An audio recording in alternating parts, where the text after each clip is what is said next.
La foscor era morada i bellugadissa, opaca, grana i alhora blava, zumzejant, pigallada, cega, espessa, fonda i brillant a la vegada. Estava infestada de cucs, de branques, de tremolors, de venes, de clapes. Les taques, indiscernibles, eren les parets panxudes d'una habitació, el sostre, un llit, una tauleta de nit, una calaixera, una porta i una finestra. Les tenebres crepitaven, s'agitaven, murmurejaven, roncaven. El ronc era nasal, somort i aspre, que risquejava, engolia i s'ofegava. La font del Bramul era el llit i el bony que hi dormia al mig. Una dona vella, corpulenta. La Bernadeta tenia els ulls tancats, les parpelles de sargantana sense pestanyes, la boca oberta, els llavis liles i aigualits i els cabells engreixinats i llargs escampats sobre el coixí. Era lletja. O això pensava l'altra dona, la Margarida, que seia al seu costat en una cadira de vímet amb les mans agafades a la falda i els polzes que donaven voltes. Dins del llit, la Bernadeta va empassar-se una lanada barruera d'aire, va abandonar un ronc rogallós a mitges i va deixar de respirar. Fora es va sentir el cant d'una òliba i després silenci. La Margarida va aturar els polzes. Va estirar el coll, va observar la vella i per un moment va pensar que ja estava, que era l'hora. Però l'avenc fosc de la boca de la Bernadeta va sospirar, va inhalar i va reprendre el renou. I la Margarida va tornar l'esquena al respatller de la cadira i va continuar fent rodar els dits. Era una vella escarransida, amb cap de pardal, ulls severs, boca inflexible, galtes magres, coll aixerraït i espatlles encorbades. I resava. Tota la nit que resava, pobra Margarida, perquè el Senyor mana pregar i fer pregar. Però com que la Margarida fer pregar no podia, perquè la llengua de les seves parentes, les que en tenien, era un terròs incapaç de dir res bo, resava ella. Amb l'esperança que si resava molt, tard o d'hora Déu l'escoltaria i la distingiria enmig de tants pecats i tantes pecadores. La gombolaria entre els seus braços de pare i diria que no l'hauria hagut de desemparar mai, filleta, que la Margarida era bona i era santa i que quedava perdonada. Perdonada de les coses que havia fet ella i de les que havien fet les altres. Morea zen ilunpea eta urduria, itxia, gorrimina eta urdina aldi berean, burrunbaria, nabarra, itxua, trinkoa, sakona eta distiratsua oro bat. Brokatua zen arrez, adarrez, ikaraz, zainez, loiduraz. Orban bereizezinak ziren ganbera hartako horma anpatuak, sabaia, ohea, gaumaia, komoda, atea eta leioa. Zirtak asumatzen zen ilunpea, inarroska, murmurika, zurrungaka. Sudurreko zurrunga zenura, motela eta lakarra, karraska egin, irentsi eta ito.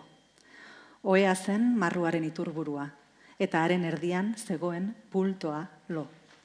Emakume zahar bat, matanta bat, itxirik zituen Bernardetak begiak, betazalak sugandilarenak, betilerik gabeak, ahoa zabalik, ezpainak ubel eta urtsu, eta hileak koipetsu eta luze, burukoaren gainean barreiatuak.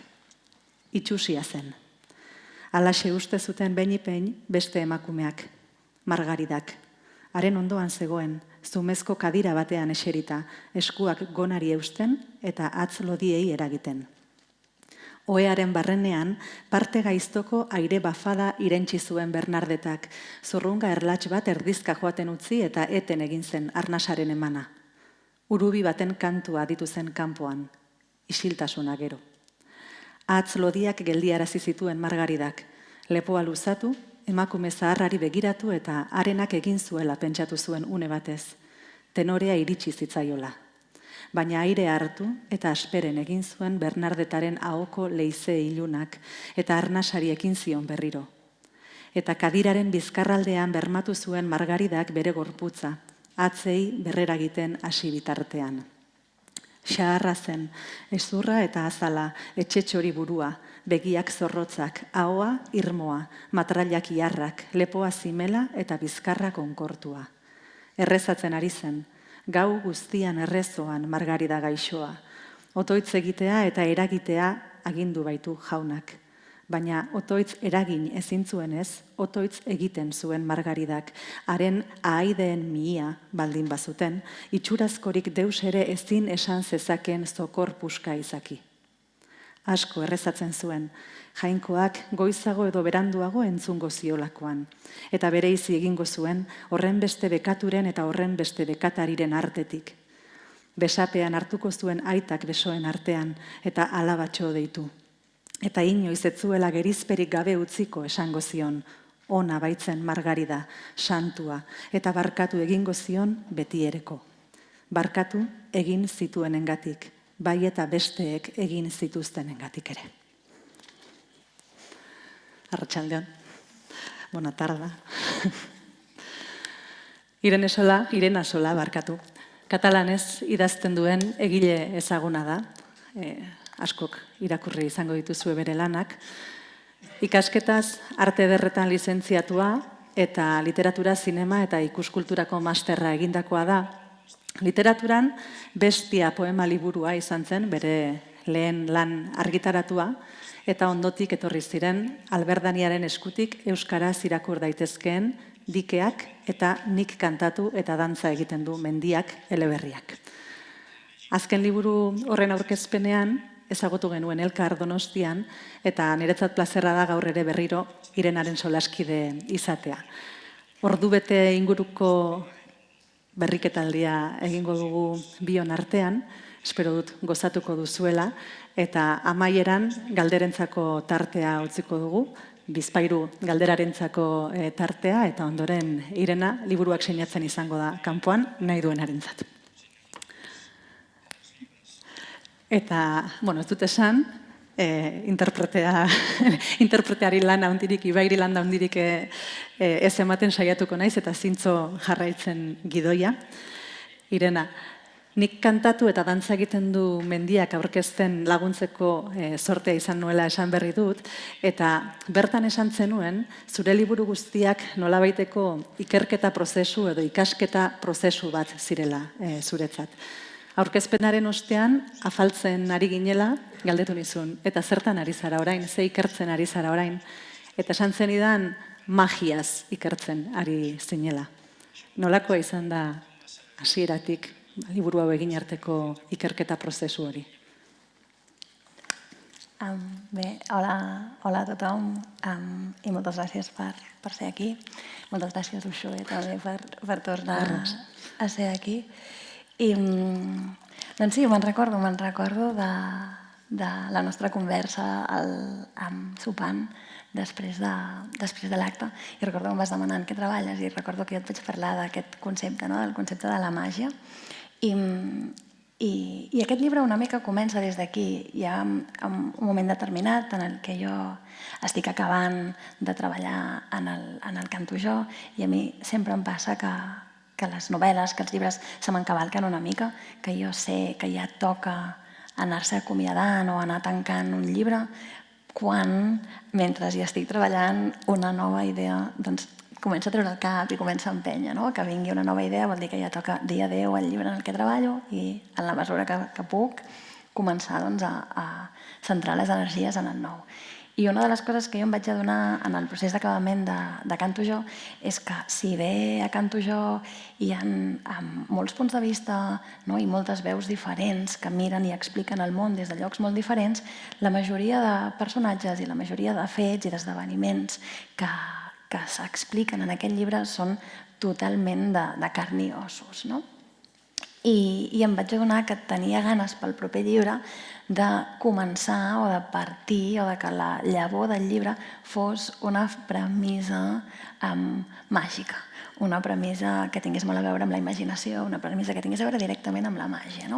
I em vaig adonar molt al començament que m'interessava o que volia que aquesta premissa tingués a veure amb la idea del pacte amb el dimoni, que és una premissa màgica que forma part d'un munt d'històries i de narratives en tots els contextos i en totes les cultures i en l'imaginari català i en la rondallística catalana. Doncs hi ha moltíssimes històries d'això, d'algú que vol alguna cosa i que fa un pacte amb el dimoni. I una mica a partir d'aquí, a partir de començar a llegir moltes històries sobre pactes amb el dimoni, a partir d'anar-me omplint d'imaginari que tingués a veure amb el folklore, amb la rondallística, amb aquest pacte, va ser un dels primers fils que jo començo a estibar quan em poso a escriure o quan començo a investigar per aquest llibre. Lehenengo bi parrafoak irakurri dituzu lehen, eta bigarren orrialdean bertan, pertsonaia galeria batekin egiten du topo irakurleak, ez? Zure aurreko lanak ere pertsonaia askotakoak dira.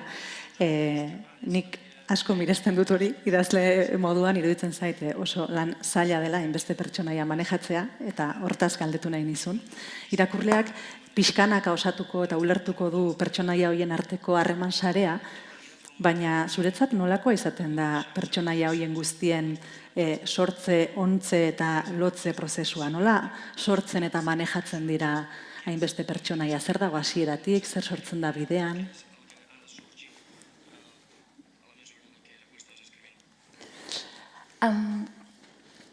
Jo m'adono que en la majoria dels meus projectes hi ha un interès molt fort per la subjectivitat i per la veu i pel punt de vista. El canto jo, com dèiem, és una història escrita des de moltes perspectives diferents i aquesta és una història, com tu dius, amb molts personatges.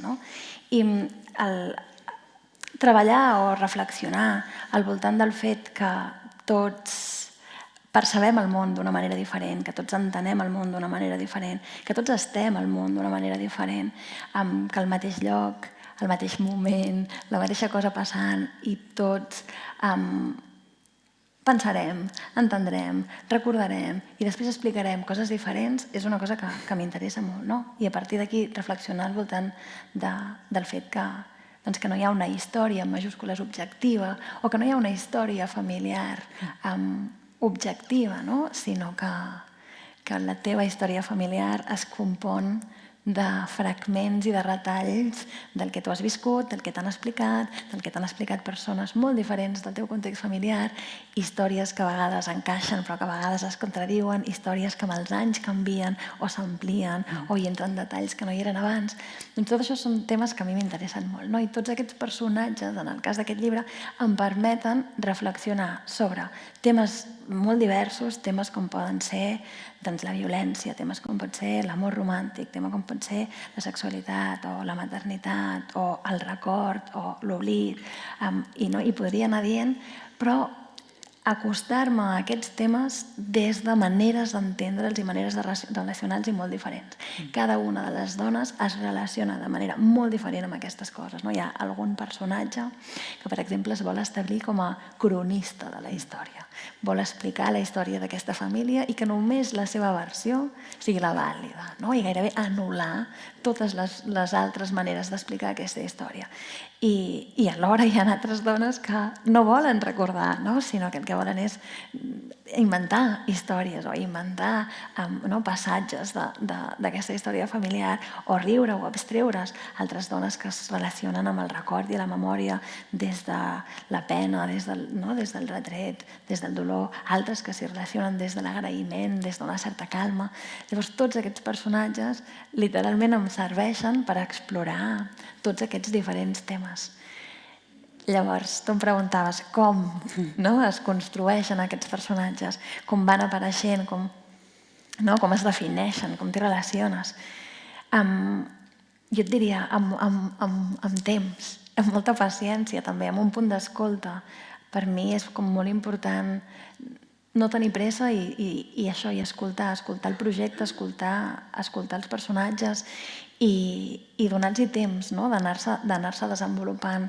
Jo vaig entenent, a mesura que vaig escrivint, a mesura que vaig definint els personatges, per a què em poden servir i com vull que s'apropin o que relacionin amb aquests temes, que es relacionin entre elles, però hi ha una part de paciència, gairebé et diria, no? De deixar que el personatge esdevingui, de donar-li l'espai, donar-li el temps que necessita. Hi ha personatges que apareixen molt clarament, no? Hi ha el personatge de la Margarida, que és un personatge que ràpidament com troba el seu lloc en la història, també precisament perquè és el que ella vol, ser fora tothom altre i explicar ella la història. I llavors hi ha altres personatges que els has d'anar trobant, que els has d'anar escoltant. Hi ha un moment determinat, per exemple, en el que jo m'adono, treballant en aquest llibre, que no acabo de tenir el personatge de la Joana, que és un personatge el que potser estic tractant mentre l'estic escrivint, se m'està construint com un personatge massa bidimensional o com un personatge al que jo admiro tant que no m'hi acabo d'apropar prou. Llavors haig de trobar la manera de que aquestes dones que tinguin moltes cares, diguem-ne, no? Que siguin personatges tan complets com sigui possibles, que siguin complicades, que siguin polièdriques, que siguin molt humanes, alhora que em permetin aquest mateix gest que dèiem, anar fent-les servir, en el millor sentit del verb fer servir, per parlar i per treballar el que en cada moment estic treballant. Eta hau ez dago gidoian, baina lan hori, pertsonaiekin egiten duzun lan hori, banaka lantzen dituzu eta lehendik daukazu zerbait idatzita, edo pazientzia hori, aipatu duzun pazientzia hori, da barruan, mamitzen ustea eta zure buruan daude pertsonaiak eta gero mugitzen dituzu denak elkarrekin.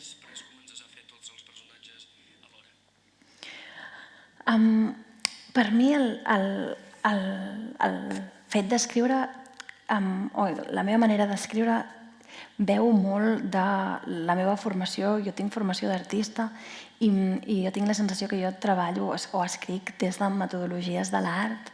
Això per mi vol dir que el procés és tan important o més que el resultat final i per tant vol dir que hi ha en el gest d'escriure una part molt important d'intel·lectualitat, de reflexió, d'idees, però també una part molt important d'instint, una part molt important de joc, de provatura, d'experimentació.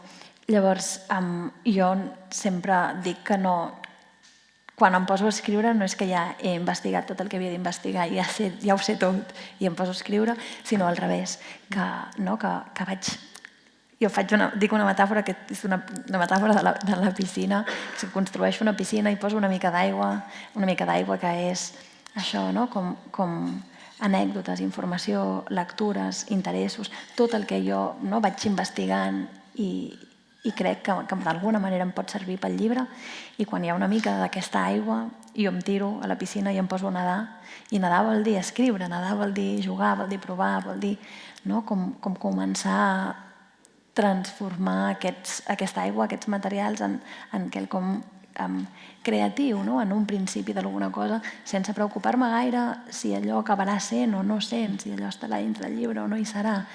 I llavors, a mesura que vaig nedant, segueixo afegint més aigua en aquesta piscina, i és paral·lel que vaig escrivint, i escriure vol dir prendre notes, escriure vol dir obrir l'ordinador i escriure, escriure vol dir com llegir, escriure vol dir subratllar, escriure vol dir com tot això, i d'aquest anar omplint la piscina i anar nedant a la vegada. I per exemple, sí que en el cas d'aquesta novel·la, jo bastant al començament dibuixo un arbre genealògic dels personatges, per anar dibuixant, per anar entenent qui és qui i com es relacionen a nivell familiar, de qui són germanes, de qui són mares, de qui són tietes, de qui són cosines. I de fet, en aquest dibuix de l'arbre, el dibuix de l'arbre familiar, va acompanyar-me la major part d'escriptura del llibre. I jo vaig estar força tentada de posar l'arbre a dintre del llibre, perquè fins i tot a nivell com a lectora i sobretot com a lectora adolescent, a mi m'encantaven els llibres que tenien arbres genealògics a dintre, no? El que passa és que llavors, a mesura que el llibre evoluciona, a mesura que jo vaig escoltant el llibre i vaig entenent en profunditat quin llibre estic escrivint, m'adono que aquest llibre no ha de tenir un arbre genealògic a dintre, perquè una de les coses de les que parla el llibre, com comentàvem abans, és aquesta idea de no hi ha una història familiar objectiva, sinó que hi ha tantes històries familiars com persones vulguin explicar-te la seva versió o el seu retallic de història.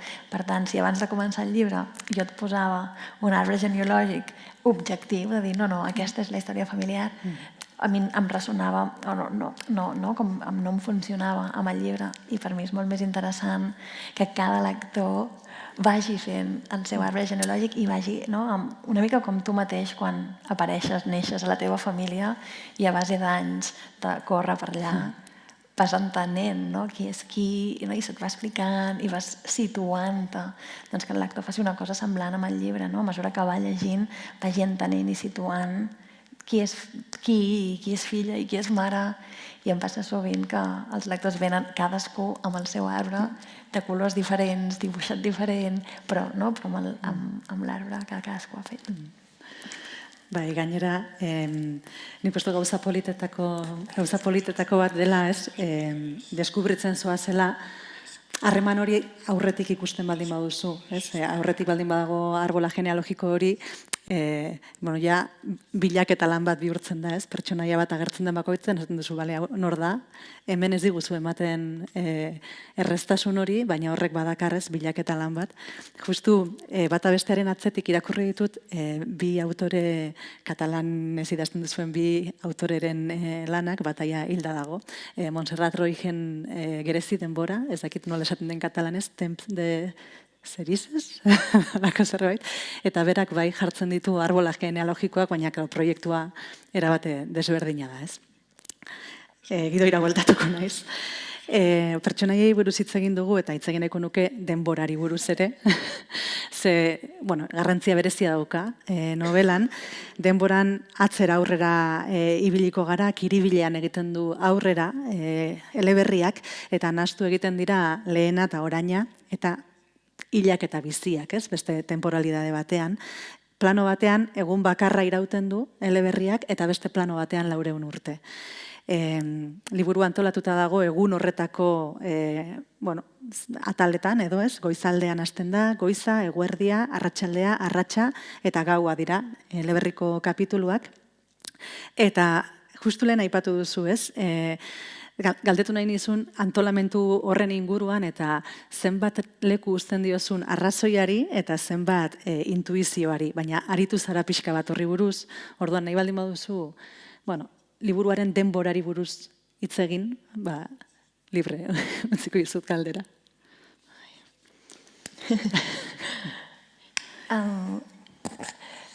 Doncs, sí, com a dintre del procés creatiu, per mi hi ha com aquests dos corrents que van junts i que van l'un amb l'altre i que es retroalimenten entre el que és l'estómac, quelcom més instintiu, quelcom més sensorial, i el cap, com totes aquestes idees i reflexions que es volen desenvolupar. I el temps, d'alguna manera, forma part d'aquestes dues. Jo, quan començo a escriure aquest llibre, no decideixo, jo encara no sé que el llibre passarà tot en un sol dia. Al igual que quan començo a escriure aquest llibre, jo encara no sé que molts dels personatges, si no tots els personatges que ens estan explicant la història, estan a l'altra banda, diguem-ne. Són personatges que han viscut en aquest casa, però també que han mort en aquest mas. I pel que fa al temps, en un moment determinat m'adono que tota la novel·la passarà en un sol dia. I per mi és un gest important, perquè aquesta és una novel·la que, com tu deies, es passeja per 400 anys d'història, és una novel·la que és molt juganera i s'emmiralla molt amb el folklore, amb la tradició oral, amb les llegendes, etc. Però alhora, per mi és una novel·la, per mi hi ha un gest aquí molt clar, que és el de, sí, estem fent servir tots aquests materials, però la novel·la està situada en el dia d'avui, la novel·la està situada en el present, i per mi la novel·la com té una intenció clarament contemporània i està fent servir tots aquests materials, però els està fent servir per reflexionar sobre la contemporaneitat o per reflexionar des de l'ara, no? I res, i llavors això, la novel·la passa tota en un sol dia, com tu deies, comença la matinada i s'acaba la nit. Hi havia una cosa de cicle aquí també, no? Comença en la foscor i s'acaba en la foscor, no? Fa passar per tot un dia, per tots els colors i totes les possibilitats i totes les sensacions d'un dia, i és un dia que no té nom, no li poso data en aquest dia, sinó que és un perpetu avui, no? És un dia d'avui que s'acaba, però que tots sabem que tornarà, no? Que tornarà a començar.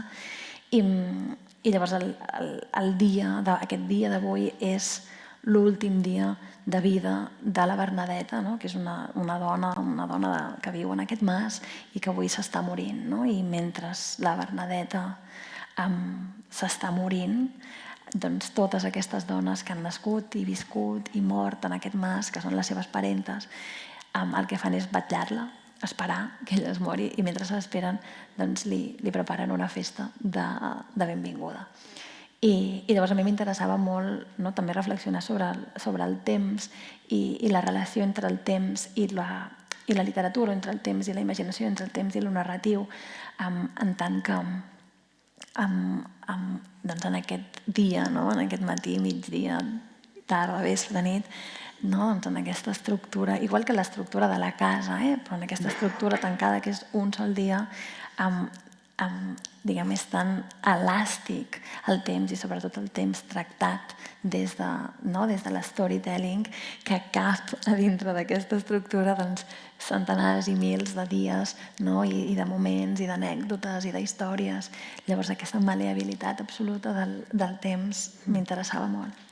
I anar reflexionant sobre això, com des dels contes, des de l'explicar històries de qualsevol manera, en llibres, en cine, com tu vulguis, el temps és absolutament maleable, com en una frase pots fer que passin 2000 anys, o en una frase te'n pots anar enrere, o la Bella Dorment pot estirar-se un moment i fer una migdiada de 100 anys, i tot això eren coses que m'interessava molt de treballar. Oso ederra da, adibidez, nola nahasten direnez, momentu batean nerabe batzuk telefonoarekin, eta hor hizkuntzaren autuare badago, nola deskribatzen den gaur egun hori, iraganeko begietatik, eta nola momentu berean elkarrizketan dauden gaur eguna eta erdiaroa, ia, eta sentsazioa gelditzen da gaur egunean iragana dagoela, baina iraganean etorkizuna ere bazegoela nolabait, burura etortzen zitzaidan Gabriela Mirabeteri entzun nion behin, berak uste zuela jarri zitekeela belarria gaur egunaren gainean eta iragana entzun, baina berak esaten zuen etorkizunaren arkeologia ere egin zitekela, eta belarria jarri gaur egunaren bularrean eta etorkizuna entzun, eta zure eleberriak badauka hortik, eta iruditzen zait oso ederra dela. Aipatu duzu espazioa, etxea, Mas Clavel, etxea, eta elkarrizketa batetik hartu dizut hau, diozu. Novela honetan, abenturak bizitzera atera beharrean, mundura atera beharrean, gerra egitera joan beharrean, etxean geratzen gara. Eta novela guztia etxean gertatzen da. Eta ez gara etxetik aterako oroitzapenen bidez ezpada. Eta behin, Marilu Cetilla izeneko poeta bati, irakurri nion itxatxita galditu zitzaidan esaldi bat, gaztelania zen, eta berak idatzi zuen, una casa es un cuadrado que no revienta. Eta hori ere, burura etorri zait zure liburua irakurtzerakoan, hilek eta biziek gainezkatzen duten etxe bat da, Mas Clavel, memoria pilatuaz pentsatzera eraman nauena, eta galdetu nahi nizun literarioki zer eskaintzen zizun etxe elastiko horrek, badauzkanak goia eta bea, argia eta iluna, sukaldea, gela, bizia sortzen den tokia, hiltzen ari diren tokia, hilak eta biziak, eta errezetak, eta usainak, eta hori dena gertatzen ari den etxe hori. Zer eskaintzen zizun?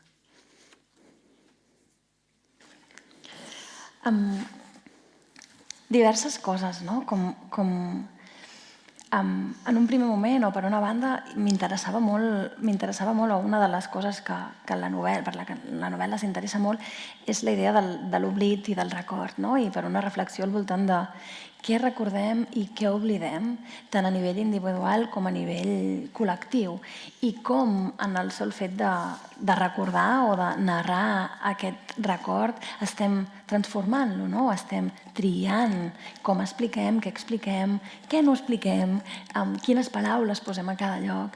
Llavors, en aquesta reflexió al voltant de l'oblit i del record, m'interessava molt situar-me en un lloc concret, no? I triar aquesta casa i pensar, no? En tot el que ha pogut passar a dins d'aquesta casa i tot el que els que podem viure en aquesta casa en la contemporaneitat no sabem, no? I no recordem. I no des d'un lloc, la novel·la no pretén culpabilitzar o renyar-nos o castigar-nos d'aquest oblit, al revés, l'entén com part d'un tot, no? I com una estratègia per a la supervivència i com, de fet, hi ha un personatge que és la Marta, que és un personatge contemporani, ella és un personatge que ella està viva i a la Marta li falta la memòria, o la Marta té molt mala memòria, no? Ella pràcticament no sap res de la seva família, de la seva història familiar, del que ha passat a dins d'aquesta casa. Però alhora la Marta jo et diria que potser és un dels personatges que viu amb més lleugeresa de totes les dones, no? Per tant, l'oblit forma part de tota la resta, però sí que era una cosa que m'interessava molt i una cosa amb la que em fixava sovint, no? Vivim en cases i no sabem gaires coses de les que han passat a dins d'aquestes cases, més enllà del que nosaltres hi hem viscut. Llavors, per una banda, la casa, un sol lloc, però com tu deies, aquesta casa elàstica, aquesta casa dins de la que no s'acaben les històries i els personatges que hi poden anar passant i que poden anar-s'hi creuant, m'interessava molt. I llavors hi havia com un segon gest en el fet de triar la casa, que tenia a veure també amb els personatges que poblen aquesta casa. Jo m'adono en un moment determinat que en aquesta casa hi viuen, o els fantasmes que habiten aquesta casa són tot dones, perquè la majoria d'homes d'aquesta família i d'aquest context se'n podien anar d'aquesta casa, o almenys els personatges d'aquest llibre tenen l'oportunitat d'anar-se'n i veure món, i participar d'esdeveniments grossos o d'esdeveniments que tenen lloc fora de l'entorn de la casa. En canvi, les dones d'aquesta casa no, es queden a casa. I una mica en el llibre mai saps què és una sort i què és una condemna en un munt de coses diferents. I en aquest cas concret també, la majoria d'homes d'aquesta família se'n van o bé perquè són caçadors de llops, o bé perquè es posen a fer de bandolers, o bé perquè esclaten guerres, o bé pel que sigui. I el que els hi passa és que l'anar-se'n i el morir-se lluny d'aquesta casa, després de morts no tornen, no saben tornar. En canvi, les dones d'aquesta casa es queden tota la vida en aquesta casa, es moren en aquesta casa i com a fantasmes segueixen habitant aquesta casa i per tant es queden totes juntes a dintre d'aquest mas. I per mi aquest gest era important, el fet que a més les protagonistes d'aquest llibre són aquelles que en general no protagonitzen els grans esdeveniments aquests del món, i també són les que en general no protagonitzen una gran quantitat de històries, de contes, de llegendes, etc.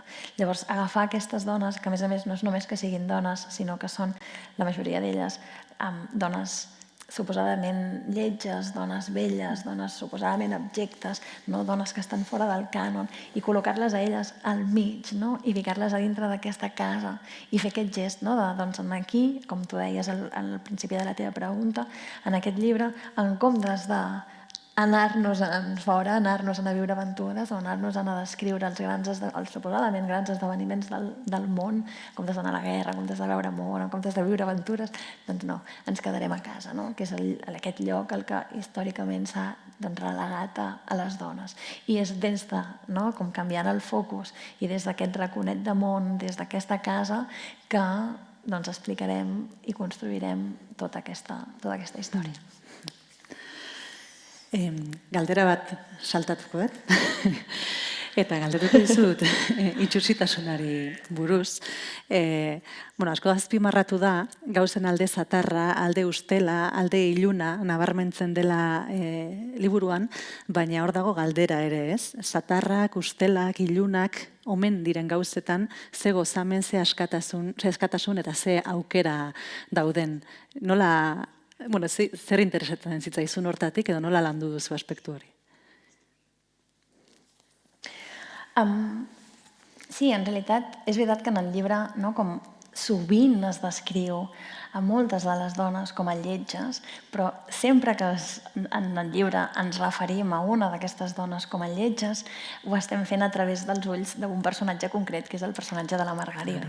La Margarida és un personatge molt enfadat, la Margarida és un personatge, sí, molt frustrat, i és el personatge que més ha heredat i més ha carregat i més reprodueix certes estructures, certes maneres de pensar i certes maneres de mirar molt complicades, molt patriarcals, a més, que en ella li han complicat molt la vida, però que no se n'ha adonat, i al revés, i ella les reprodueix. Per tant, és molt la Margarida la que no para de dir són lletges, són lletges, són lletges. I jo et diria, és que no són gens lletges, o sigui, poden no formar part del cànon, però a mi em semblen com terriblement estètiques, terriblement interessants, molt pròpies i molt lliures en aquest sortir-se del que suposadament ha de ser una dona, o del que suposadament ha de ser una dona bonica, o del que suposadament ha de ser una dona mirada des de segons quins ulls. I llavors en el llibre hi ha un interès molt gran per aquesta irreverència, per aquesta llibertat dels marges i fins i tot de la foscor. Aquest és un llibre que s'interessa molt per la foscor, que s'interessa molt per la foscor, però la foscor entesa com un espai de possibilitats, com un espai de llibertat, com un espai de plaer, fins i tot. Llavors, com hi ha un joc constant com en el títol ho diu, et vaig donar ulls i vas mirar les tenebres. Però hi ha una reflexió constant sobre aquestes tenebres i sobre per què mirar les tenebres, o les tenebres pot ser com suposadament amb una càrrega negativa. Al revés, a les tenebres hi haurà el que els teus ulls siguin capaços de veure, o el que el teu cap sigui capaç d'imaginar-hi, que és com tot, no hi ha límit en la foscor, perquè no hi ha res, o hi és tot, depenent de què hi vulguis trobar, què hi puguis veure, què hi puguis imaginar. Justu tituluan bertan, agertzen da, begiak eman nizkinan eta ilunpei behatu hien. Badago tituluan bertan nora begiratzen dugun, erabaki hori, begiak ematen dizkigute eta guk erabakitzen edo aldugun tokira begiratzen dugu edo nahi dugun tokira begiratzen dugu. Eta tramaren epizentroan, aipatu duzun bezala, pertsonaietako batek ustez deabruarekin egin eta ondoren hautsitako paktu bat dago, eta horren ondoriozko madarikazio bat. Ustez, zerbaiten faltan jaiotzen dira leinu horretako pertsonaia guztiak. Masklabel etxeko biztanleek oinordetzan jaso dute sinesmen hori. Madarikatuta daudela eta zerbait falta zaiela. Pasarte txiki bat irakurriko dut, falta sentsazio horren inguruan, Bazekien, Joanak deabruarekin egin eta desegin zuen itunaren erruz, bihotz laurdena eskas zela bera. Eta mihia eskas blanka. Esperantza izena zuen aizpa hori ura gibelik gabe sortu zela. Premoa ipurtzulorik gabe jaio zela. Estebek eskas zuela belarri bat. Gilak izena, Angelak mina. Marti Elkoixek arra erdia zango. Eta Bernardetak betileak. Eta aurrerago ulertuko zuen Dolzak hauntz isatxa mentz zuela. Martak ez zuela oroimenik eta Alessandrak auskalo ze falta zitzaion Alessandrari. Eta hor burura etortzen zitzaidan zeri begira gauden, zure elkarrizketa batean zenioen, zeure buruari nondik begiratzen diozun eta besteei nondik begiratzen diezun, beti sentituko duzu zerbaiten faltan zaudela, edo inguratzen zaituztenei zerbait falta zaiela. zeri begiratzen diogun, urritasunari edo abundantziari, orain parreingo dute nire lagunek, terapiatik bueltan kontatzen dizkidan gauzengatik, baina non gauden, ez? Konfiantzan ala errezeloan. Eta honek gainditu egiten du gure arteko elkarrizketa literarioa, baina agian baldintza materialak albora utzi gabe hor ere badago, begiradaren norabide hortan ere badago bizitza onaren eta txarraren arteko aldea. Eta nire ustez, eta zure idazkerara etorrita, zure idazkera zerbait baldin bada da abundantzia. Ez da, ezer falta, denetik dago asko. Eta galdetu nahi nizun, lenguaia literarioari buruz, ez? Bueno, zer da zuretzat lenguaia literarioa, nola lantzen duzu, zer bilatzen duzu, nola egiten duzu bilaketa hori, abundantzia horretara iristeko edo badatorkizu, bilatu egiten duzu, zerbait kontzientea da.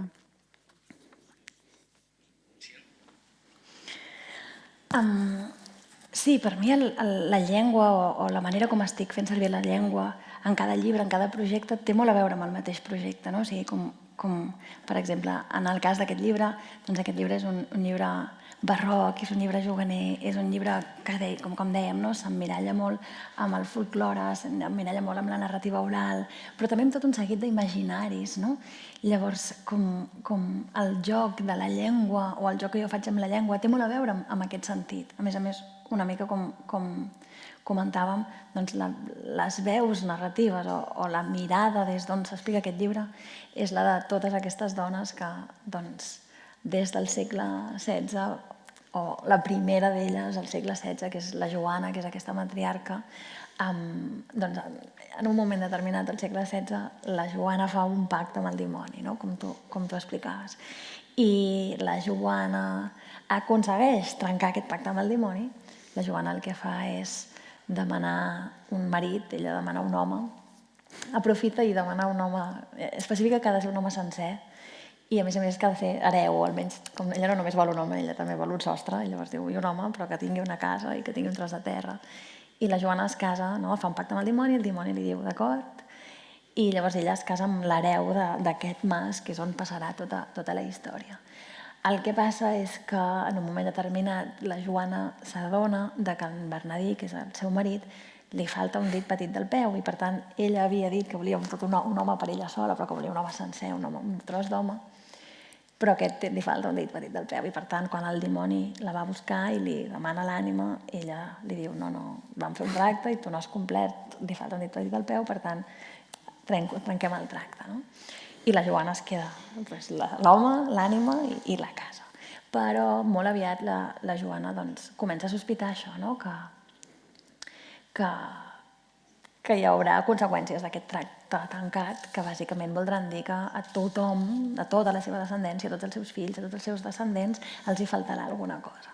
I llavors la família comença a creure's aquesta maledicció i comença, això que tu explicaves, a tenir la sensació que a tots els hi falta alguna cosa i ja neix una criatura i ja busquen què li falta en aquest nen o en aquesta nena. Però tot això ho explico per dir que és com a partir d'aquest moment, d'aquest pacte amb el dimoni, que comença la genealogia, que comença la història, que comença aquesta dinastia de dones. I moltes d'aquestes dones es miren al món, encara que estiguin avui en dia passejant-se per aquesta casa com fantasmes, elles es miren al món amb els ulls d'unes dones, nascudes al segle XVI. Per tant, la llengua que elles fan servir per explicar el que les envolta no és la llengua, no és la manera de mirar del nostre present contemporani, sinó la seva pròpia de fa molt de temps. I per tant, hi ha tot un joc constant amb la llengua d'anar intentant imaginar quines paraules podien fer servir aquestes dones, però ja no només quines paraules, sinó també quines estructures mentals, o sigui, com aquestes dones es miren al món i entenen el món a diversos nivells i també fins i tot com aquestes dones intentaran explicar coses que per nosaltres són absolutament quotidianes i del dia a dia, com un telèfon mòbil o algú que està a terra assegut fent ioga. Com aquestes dones explicaran això i ens ho explicaran amb la seva manera de mirar el món, amb les seves estructures mentals, amb la seva llengua. Per tant, el llibre va jugant a fer com com establir, no? I va fent servir una llengua que permeti, no? com establir aquests ponts i com fer tots aquests jocs. Eta non bilatu duzu lengoaia hori? Hau da, testu zaharrak irakurtzen aritu zara, edo inspirazio hori, gogoratzen naiz, nik kantatu eta dantza egiten du mendiak liburuan ere bazeudela pasarte batzuk, dona diaigu hauek kontatzen zituztenak, eta horiek katalan zaharrean idatzita zeuden. Orduan hor badago bilaketa bat ere, iraganeko ikuspegien eta hizkuntzaren inguruan. Sí, en el cas concret d'aquest llibre, sí, en el capítol concret de Canto jo a la muntanya balla, que estava escrit des de la perspectiva d'un grup de dones que havien sigut jutjades i assassinades per bruixeria també. En el cas d'aquest llibre, la recerca va o bé o es relaciona amb materials molt diferents, no? Per exemple, per treballar tot el tema de la cuina i de la gastronomia, perquè, com hem dit, aquestes dones al llarg del dia d'avui estan preparant una festa, i en aquest preparar una festa per celebrar l'arribada de la Bernadeta, la mort de la Bernadeta, doncs en el preparar aquesta festa el que fan és cuinar. Llavors jo vaig estar treballant molt amb llibres de cuina catalana, llibres molt antics, el llibre del Coc es diu, el llibre del Bon Subí, que això, que són uns receptaris antiquíssims i molt, molt interessants, que expliquen com cuinar plats com ara la sussenga o el mirraust, que són plats que ja no cuinem avui en dia, que també, de nou, era una altra reflexió que m'interessava molt, aquesta idea de l'oblit i el record. Cuinàvem així no fa tant temps, ja no cuinem així, no? I ja no sabem ni què és un mirraust, no tenim ni idea de què és, o una sussenga, no tenim ni idea de què és, no? Llavors, aquests, a nivell cuina, aquests eren llibres amb els que vaig treballar. I llavors molts altres materials. Per exemple, vaig treballar molt amb judicis i condemnes al bandolerisme català, com a tot el judici a Serrallonga i com tot de materials al voltant d'això, del moment del bandolerisme. I això per una altra banda. I així podríem anar parlant per exemple, un altre tractat medieval, en aquest cas, sobre bones pràctiques sexuals. Molt interessant a l'hora d'això, de la percepció del sexe, de les parts del cos. Molt sorprenent, com a vegades pensem en el passat d'una manera com simplificadora, i no, és com brutal, com molt interessant, i té molts colors, i té molt, hi ha moltíssimes capes. I tot i així també et diré, he treballat amb aquests, amb materials que tenen a veure amb la llengua per apropar-me a aquests imaginaris i per construir aquest món, però no només. O sigui, he fet servir com aquests textos i he estat llegint documents de l'arxiu del bisbat i documents molt antics d'una casa concreta un dels seus familiars era un senyor que es deia Miquel Paracolls, que va participar amb la colla de Serrallonga, com textos, però en paral·lel també hi ha hagut moltíssima recerca molt més visual, com una acumulació de, jo en dic atles visual, que és una acumulació de materials visuals que també em permeten reflexionar, que també em permeten pensar, que també em permeten anar construint aquest món, no només des de la llengua, sinó també des dels imaginaris visuals i des de la construcció visual que jo faré d'aquest món. Azkenengo bi galderak egingo dizkizut eta gero tartea zabalduko dugu. Liburuan oso presente daude gorputza eta gorputzaren legeak. Jaiotza, eriotza, sexua, gozea, eta horri lotuta, eta batez ere Blankaren pertsonaiaren bitartez, baita animaliatasuna ere, fisikotasun muturrekoa. Blankak begiratu egiten du nola erditzen diren eta nola hiltzen diren animaliak eta nola jotzen duten larrua batzuk eta besteek eta begien aurrean jartzen dizkigu gure begiradaren mugak.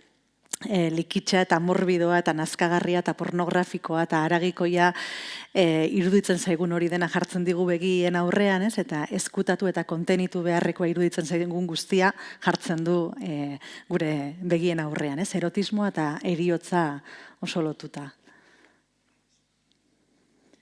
Sí, totalment. A mi hi havia un joc de contrastos al que jo volia jugar en la novel·la. Aquesta és una novel·la, com hem comentat, de fantasmes. És una novel·la en la que la veu narrativa i la gran majoria de personatges són fantasmes, i el fantasma és aquesta figura que està relacionada, per una banda, i de nou amb l'oblit, amb el record, amb tot això que hem comentat, però també és una figura que està molt relacionada amb el... Sí, que és una figura que no té... que no es pot tocar, és una figura que en feines es pot veure, és una figura relacionada amb la pols, amb lo intangible, amb la transparència, i en canvi jo volia establir aquest contrast i volia fer una història de fantasmes, però d'uns fantasmes absolutament obsessionats amb la corporeïtat. I llavors, com tu dius, en el llibre hi ha una presència constant del cos en un sentit molt ampli, evidentment el cos d'aquestes dones, però el cos de tot, el cos de la casa, el cos dels animals, el cos fins i tot de la foscor. Hi ha com unes ganes constants de tocar la foscor, de descriure-la. Sí, la foscor com una cosa palpable, com una cosa... I el cos del paisatge, i el cos com de tot. I llavors, en aquest sentit, és el que tu dius, com hi ha una constant, o hi ha moltíssimes coses que tenen a veure en el llibre amb la vida, amb la mort, amb la vida i la mort entesa d'una manera molt física. Hi ha molts naixements i hi ha això, cossos que estan patint dolor, cossos que estan sent torturats, però també cossos que estan sentint plaer, hi ha cossos que estan desenvolupant-se de totes les maneres possibles. I hi ha llavors unes referències també constants al gust, al tacte, a les olors, a les males olors. I el personatge del dimoni, per exemple, d'aquest dimoni amb el que la Joana fa el pacte, que després és un personatge més que va apareixent i reapareixent en el llibre, i hi havia un interès molt fort per descriure totes les olors i específicament totes les males olors que suposadament fa aquest dimoni en cada moment, depenent de qui l'olora, depenent de com està, depenent d'on està. Hi ha un joc constant amb tot això. Liburutik aterako naiz, azkenengo galdera egiteko. Idazketari buruz galdetzeko eta idazle lanaren beste aspektu batzuei buruz galdetzeko. Zuk lan handia egiten duzulako ikertzen, experimentatzen, idazten, baina ez hortan bakarrik, baita liburuei buruzko elkarrizketak ematen, aurkezpenak egiten, zure lanak hizkuntza mordo batera itzuli dira, han eta hemen aurkezpenak egiten, eta galdetu nahi nizun nola konpaginatzen dituzun bi alderdi horiek, ez? Idaztearen lan bakartiago hori eta isilago hori, eta idazlearen alderdi soziala eta zaratatsuagoa den hori. Denborak markatzen dituzu, dena batera doa, nola moldatzen zaren?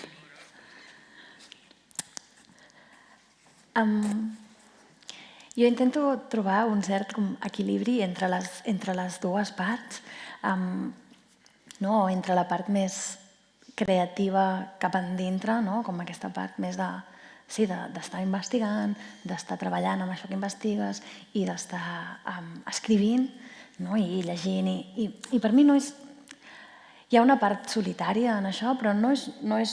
A mi no em sembla tan solitari en tant que la investigació també et porta a molts llocs i has de fer moltes preguntes i has de conèixer gent, i hi ha alguna cosa molt bonic amb l'excusa de estic investigant sobre X. En el cas d'aquest llibre, per exemple, estic investigant sobre fer formatges i llavors anar a conèixer formatgers i que t'ensenyin a fer formatge, o estic investigant sobre maquis o sobre la retirada republicana i anar a conèixer gent que és experta en això i que molt generosament t'obre les portes i t'explica i acaben formant part del llibre, però no només del llibre, sinó també de la teva vida, a vegades.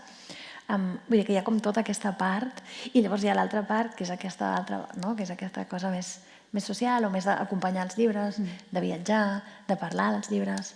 Llavors jo el que intento fer és trobar una mica d'equilibri i de trobar la manera de fer les dues coses i d'estar tan present com sigui possible quan estàs fent una i tan present com sigui possible quan estàs fent l'altra. En un moment determinat jo m'adono que el Canto jo, la novel·la anterior, li comencen a sortir moltes traduccions, les traduccions impliquen la possibilitat de viatjar molt i de moure't molt i és superinteressant a tots nivells, com conèixer editors d'altres contextos, escriptors d'altres contextos, lectors d'altres contextos i això també alimenta molt. Jo tinc molt la teoria de que tot t'alimenta, tot el que et passa, tot el que veus, tot el que com d'alguna manera forma part de com va omplint aquella piscina que dèiem també. Però és veritat que si constantment estàs viatjant, si constantment estàs en aquesta roda de parlar del llibre, de presentar el llibre, almenys jo llavors trobo a faltar l'espai de calma o de concentració que et permet escriure un projecte nou, investigar un projecte nou. Per tant, com equilibri i balança acaba sent la manera. Moltes gràcies. A tu, moltíssimes gràcies. Eskerrik asko, Irene. Eskerrik asko. Zuei utziko dizuet orain txanda. Nahi duzuena galdetu edo komentatzeko. Egia esan, erlojurik gabe igo naiz eta ez dakizen denbora hitz egin dugun, laburra izan den, luzea izan den, nire ustez oso interesgarria, baina, bai, galdera. Barkatu, mikrofonotik egin behar da, streaming ez ematen ari delako eta bestela ez den zuten, bai, abisatzeko esan da. Bueno, arratzaldeon, saiatuko dut euskaraz, bai. Irene, eskerrik asko, etortzeagatik eta zure, ez ditut irakurri zure liburuak, Kanto jo edo liburu hau, barkatu, gordetze...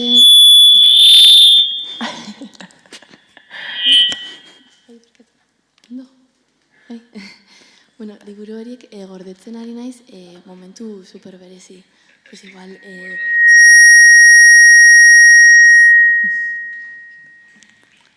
Ups. Zer? Aurikularrak?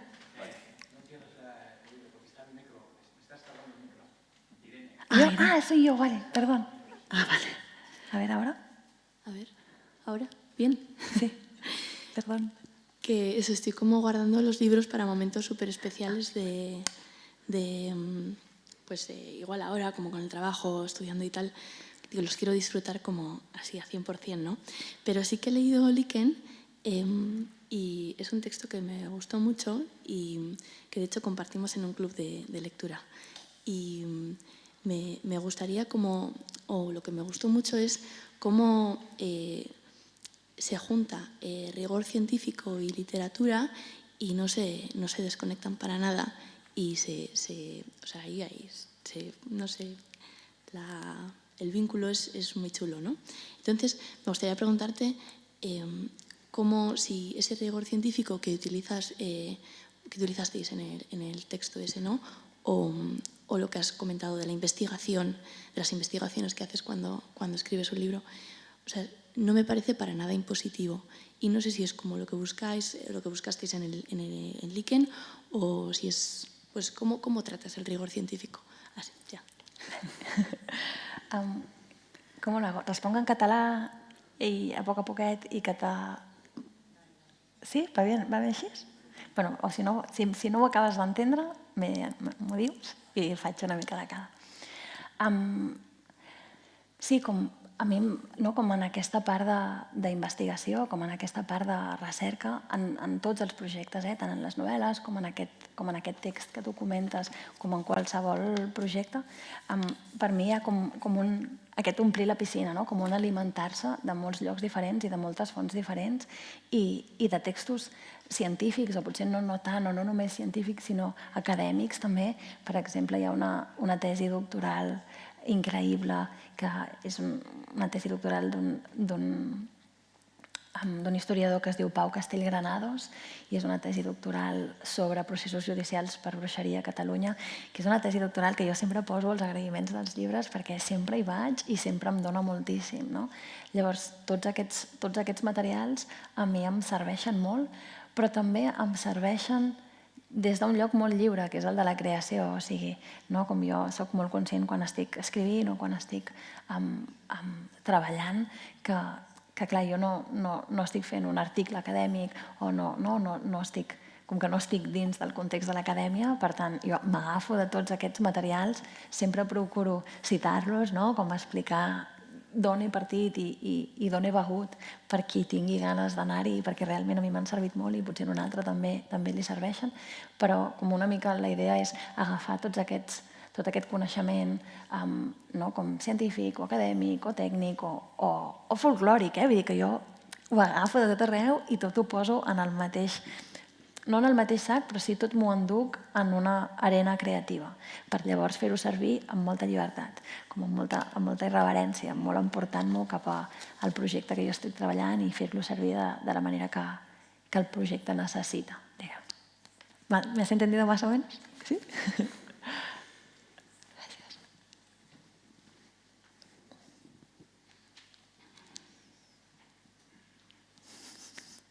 Está animatzen beste inor.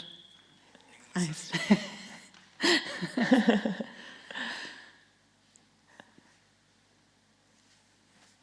Beste inork ez baldin badu ezer galdetu behar, nahi baldin baduzu azkenengo galdera bezala, izteko, lehen aipatu duzu, folklorea, ahozkotasuna, tradizio hori guztia, gaur egunetik lantzea zela zure helburuetako bat, baina agian kontatu dezakezu pixka bat gehiago, ez? Zer den material hortan guztian interesatzen zaizuna, nola lantzea interesatzen zaizun, eta iruditzen zaiten ben gauden bati baino gehiago hori inporta zaigula gai hori, ez? Nola zer egin gure tradizioarekin, nola landu gure folkloreak, jaso ditugune ipuinak, musika hori dena, aipatu duzun, ez? Iraganeko irudiak hori dena nola lantzen duzun.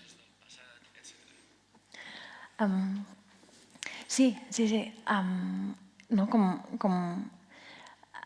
A mi m'interessa molt com tots aquests materials, igual que, com comentàvem ara, m'interessen molts altres materials, però hi ha com tota aquesta línia o tot el que pugui tenir a veure amb el folklore, amb la narrativa oral, amb els imaginaris populars, que m'interessen molt i que, per exemple, en aquest llibre estan molt presents i jo en aquest llibre he anat a buscar o he treballat amb diversos materials, però també amb diverses persones. Hi ha aquí molt de treball que ha fet prèviament el grup de recerca folclòrica d'Osona, que són 3 folcloristes onencs que des que tenen 20 anys i ara en tenen 60 i pico, que estan anant a parlar amb avis i a conèixer llavis i a gravar contes i cançons i històries i a escriure llibres. I vull dir que han fet una feina molt, molt, molt interessant. I llavors a mi veure de tots aquests materials com em permet treballar-los i retallar-los i agafar-los i fer-los servir per reflexionar sobre coses diverses. I en el cas del folklore a mi m'interessa molt perquè, per una banda, m'interessen molt les històries, com hi ha alguna cosa molt gaudívol amb què t'expliquin un conte, i llavors hi ha una meva primera relació amb el folklore i amb els contes i amb les llegendes i amb les cançons, que és aquest gaudi, que és allò, a veure, explica'm un conte, explica'm una història. Però llavors també hi ha com aquesta altra capa com de reflexió més intel·lectual al voltant d'això, que és que em sembla molt interessant com el folklore, en tant que a dins dels contes tradicionals, a dins del folklore, hi ha com una mica d'ADN de com a grup, com a col·lectiu, en un lloc concret o en diferents contextos, s'ha mirat el món, s'ha intentat entendre el món, s'ha explicat el món. I aquesta manera d'entendre'l, d'explicar-lo, de construir-lo, de posar-li noms i un intent de posar-li sentits, doncs això com s'ha quedat a dintre d'aquestes històries i ha anat sobrevisquent o ha anat passant de generació en generació. I llavors per mi és molt interessant des de l'ara, des d'una mirada, això que dèiem, contemporània, mirar aquestes històries i aquests contes per entendre d'on venim, per entendre qui som, per entendre què hem heredat, per entendre què carreguem a la motxilla, quines maneres de mirar, quines maneres d'entendre, quines maneres d'explicar, de pensar, doncs formen part de nosaltres, encara que no en siguem ni del tot conscients. I llavors aquest és un dels treballs, un dels perquès del meu interès per pel folklore, perquè són això, són històries, però són històries que si rasques una mica i si penses una mica en profunditat tenen molta canya i que són molt complicades, tu et poses a mirar i a analitzar el folklore i agafa't fort, no? Jo sempre dic que carreguen les nostres virtuts i les nostres faltes, però que és molt interessant o a mi m'interessa molt agafar i treballar amb aquests materials. Eta azkena, eta utziko dizuet liburuak erosten eta sinatzen, konjuro bat egingo dugu. Orain dela 3 urte galdetu nizun zer ari zara ikertzen, eta hemen gaude liburu aurkezten, orduan azkenengo galdera, zer ari zara ikertzen orain.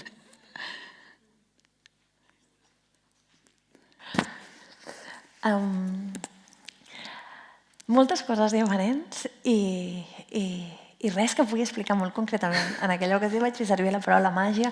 Si ara n'hagués de triar una, no sé quina triaria. Suposo que veu i perspectiva torna a ser una cosa, o és una cosa que sempre està allà, no? Que sempre m'agrada molt, però no sé com ets tu en relació amb els teus llibres, amb els projectes incipients. Jo tinc molt la sensació que sóc una mica com mama oso, no? Com mama os, i no és tant un tema de superstició com un tema és que encara no ho sé, no? És que són molt vivitos, és que no, haig de veure, no? Cap on va i cap on creix. Però bé, sí que puc dir-te que estic treballant tant com puc i que tinc moltes ganes, allò que dèiem de l'equilibri i de la balança, doncs tinc moltes ganes que a la balança d'anar posant faves o mongetes a la balança del temps d'escriure i del temps creatiu, perquè hi ha una història que m'està estivant molt i que m'està demanant molta atenció, o sigui que li hauré de donar. Asko pozten gara, idazten ari zarelako da bintzat ikertzen idazketa horretarako. Eskerrik asko, moltes gràcies. Urrengo bat arte, eta eskerrik asko zuedan etortzeagatik. Moltes gràcies, ha estat un plaer. Eskerrik asko.